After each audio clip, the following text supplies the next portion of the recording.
అక్కడక్కడ రేవంత్ రెడ్డి మేస్త్రి అంటారు. అవును బిడ్డ, నేను మేస్త్రిని. మీరు విధ్వంసం చేసిన తెలంగాణను పునర్నిర్మించే మేస్త్రిని. మీరు నిరుద్యోగ యువకుల జీవితాలతో చెలగాటమాడిండ్రు కదా, అందుకే 30 లక్షల మంది తెలంగాణ నిరుద్యోగ యువకుల భవిష్యత్తును తీర్చిదిద్దే మేస్త్రిని. తెలంగాణ పబ్లిక్ సర్వీస్ కమిషన్ కి ఇవాళ చైర్మన్లను సభ్యులను గవర్నర్ గారు అనుమతించారు.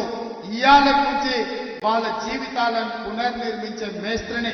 ఇదే కాదు బిడ్డ, కాసుకో, మిమ్మల్ని 100 మీటర్ల గోతి నుంచి పాతి పెట్టి మీకు గోరీ కట్టే మేస్త్రిని,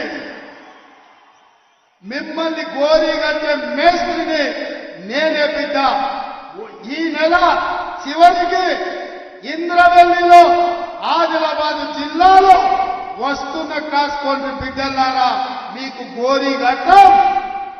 మా వెడమ బొత్తు ఖానాపూర్ ఎమ్మెల్యే ఇందిరమ్మ ఇల్లు ఎక్కడున్నాడు, ఎడమ బొత్తు మన ఖానాపూర్ ఎమ్మెల్యే. ఇతను ఆనాడు ఇందిరమ్మ ఇల్లు ఇచ్చిన ఏకైక రూమ్ లో ఉండే ఒక ఆదివాసి బిడ్డ. ఇందిరమ్మ ఇల్లు తప్ప ఎడమ బొత్తు దగ్గర ఏమీ లేదు. కానీ మీ అభిమానం, మల్లికార్జున ఖర్గే గారి ఆశీర్వాదం, కాంగ్రెస్ పార్టీ దీపము ఉంటే గుండెల నిండా గాలి పీల్చుకొని సోనియమ్మ బొమ్మను గుండెల్లో పెట్టుకొని పోతే అక్కడి బిడ్డలు ఆశీర్వదించారు. ఇవాళ ఎమ్మెల్యే అయ్యిండు. కాంగ్రెస్ పార్టీ ఇందిరమ్మ ఇంట్లుండే బిడ్డను కూడా ఇవాళ ఎమ్మెల్యే చేసింది. నేను అడుగుతున్నా, సన్నాసి సోయిలేని కేసీఆర్ ఎవరినిరా నువ్వు రాజ్యసభ చేసింది? పార్థసారథి రెడ్డి కరోనా సమయంలో 1000 కోట్లు దోసుకున్నాం, రాజ్యసభ చేసినావు. రవిచంద్రాన్ని ఇంకొక ఆయన చేసినావు, గ్రానైట్ వ్యాపారి. దామోదర్ రావు అని ఇంకోను రాజ్యసభ చేసినావు, తెలంగాణ రాష్ట్రాన్ని దోసుకున్నాను. ఒక్కనన్నా ఇట్లాంటి ఎమ్మెల్యే చేసినావు అని నేను అడుగుతున్నా. ఇవాళ 64 మందిలో ఇట్లాంటి వాళ్ళు 20 మంది ఉన్నారు.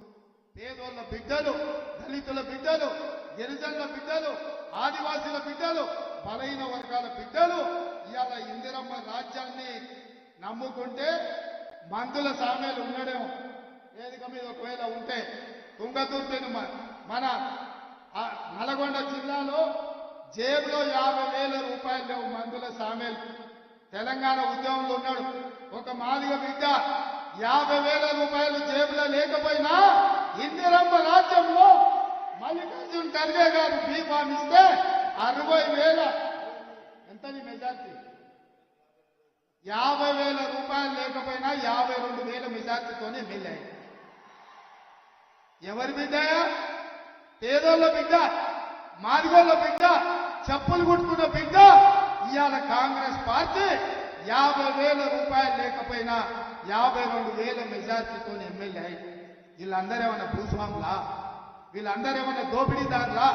వీళ్ళందరికమన్నా నీలాంక దొరలా, దోసుకున్నోళ్ళ? పేదోళ్ళ బిడ్డలు ఇందిరమ్మ రాజ్యంలో మీ కష్టం ఉంటే, మీ శ్రమ ఉంటే ఇవాళ వీళ్ళందరూ ఎమ్మెల్యేలైన మీ ఆశీర్వాదం ఉంటే. మరి మిత్రులారా, నేను అడుగుతున్నా, ఇంత కష్టం చేసి ఇట్లాంటి పేదోళ్ళని మీరు ఎమ్మెల్యేలు చేసారు.